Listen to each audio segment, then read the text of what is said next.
And what I really wanted to do was take kind of your average 10-year-old, which means an adult can use it also, and give them the power to create something that typically would take a Pixar artist, weeks to create.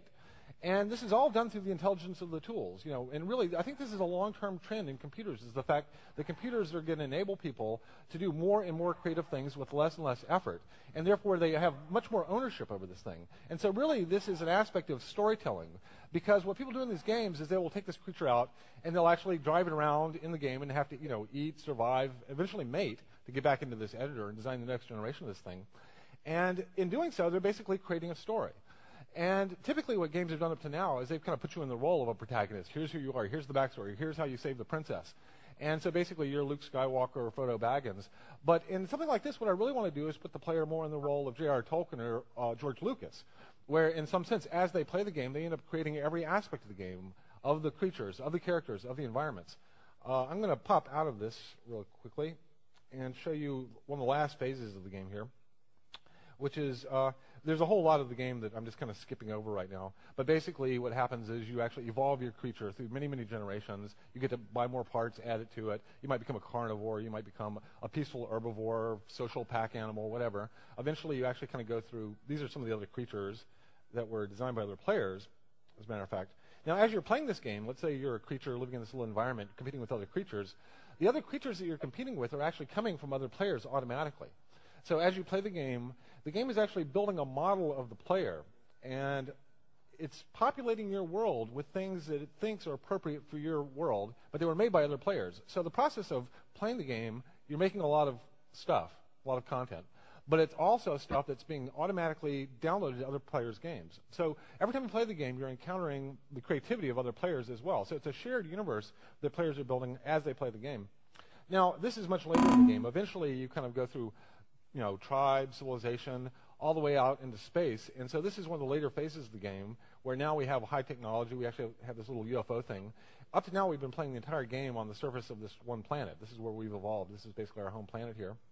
And in some sense, this is like a little toy planet that we've given the player. And so there's actually things like a very simple little food web here.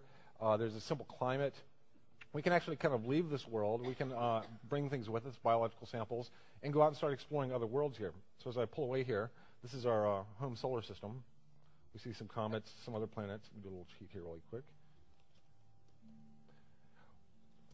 So in some sense, I think of these things as toys. I went to a Montessori school, and I was always very impressed with Maria Montessori's kind of approach to education, which is that if you can kind of build the right toy and let somebody directly experience interacting with it, that they will discover really interesting principles on their own. And so in some sense, I kind of wanted this to feel almost like the ultimate philosophy toy. That in playing with this toy, this toy universe, toy planets, toy creatures, that players would automatically kind of come to realize and trip over interesting principles of life and nature and science. Things like the Copernican principle or the anthropic principle, Drake's equation. These are things that just kind of are naturally a result of the situations that come up while playing the game. So here's a little planet that I've come to. This is maybe something some other players created, probably populated with other creatures, and I can do things like abduct the creatures and then bring them and try to actually bootstrap whole little ecosystems. So I'll just grab some here. In some sense, I can kind of use my UFO as a butterfly net, collecting things with my abduction ray. I can use these to actually populate an entire kind of food web on another planet, and or maybe even kickstart a civilization. I might come across a tribal planet and try to get them to worship me. Basically, all the genres of science fiction that I enjoyed as a kid, you can kind of replay in this. We have a monolith I can drop in, kind of spark intelligence and make a race and become sentient.